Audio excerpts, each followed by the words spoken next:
Let's talk about something truly bizarre happening on the world stage right now.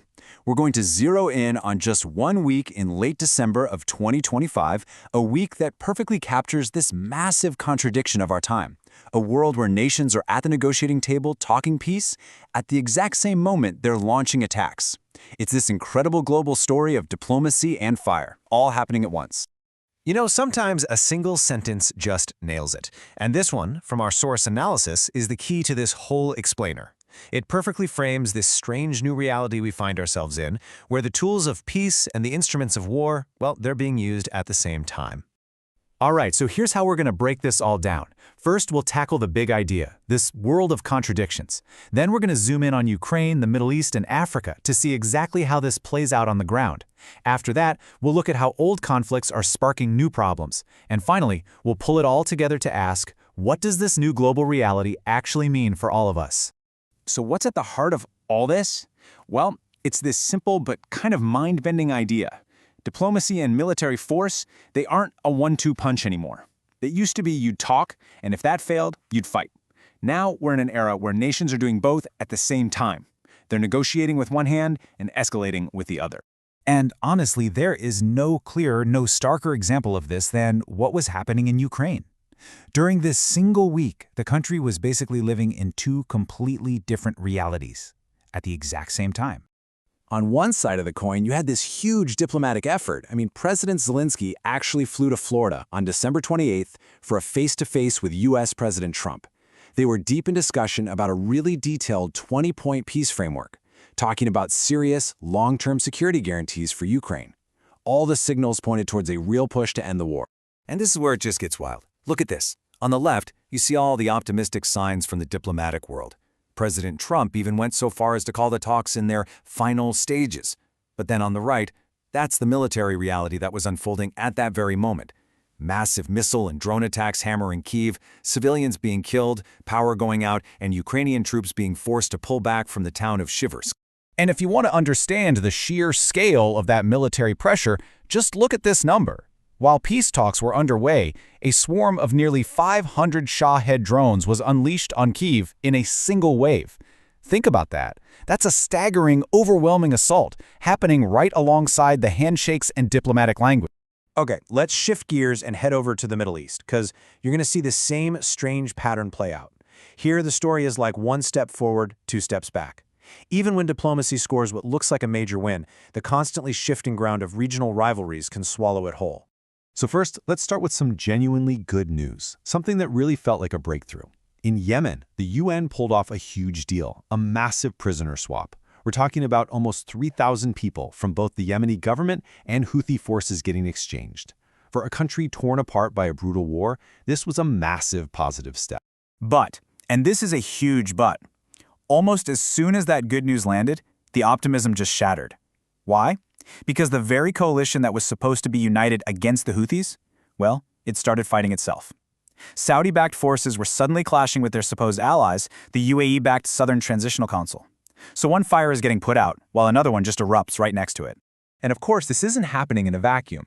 The whole region was on edge. At the same time, aid agencies in Gaza were sounding the alarm, warning of a total humanitarian collapse.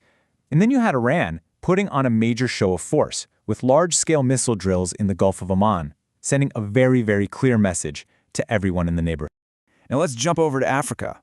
What's happening here is fascinating because you've got these diplomatic bombshells going off that can redraw the map overnight, and at the same time, the tragic fallout from existing wars is just spilling across borders, creating these massive shockwaves.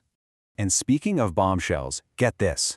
On December 26th, seemingly out of nowhere, Israel made a stunning move. It became the very first nation on Earth to formally recognize the self-declared Republic of Somaliland. Now, for Somaliland, this is obviously a huge deal. But for the rest of the region, it sent immediate tremors. And the reaction was, well, instant. You can see the diplomatic lines being drawn right here. In one corner, you have Israel and Taiwan in support. But look at the other side, a massive group, including Somalia, the African Union, Turkey, Egypt, and even the EU, all immediately condemning the move. One decision, one instant diplomatic rift. Elsewhere on the continent, you see two totally different kinds of outside impact. In Nigeria, it was a very targeted intervention. The U.S., invited by the Nigerian government, carried out drone strikes against ISIS-linked groups. But then you look at Sudan, and it's the exact opposite problem. Not an intervention from the outside in, but an internal war exploding from the inside out, creating absolute chaos for all its neighbors. And the human cost of that spillover from Sudan, it's just heartbreaking. We're talking about 12 million people. That's the number of individuals forced from their homes by the civil war, a huge number of whom are now refugees, flooding into neighboring countries that are already struggling.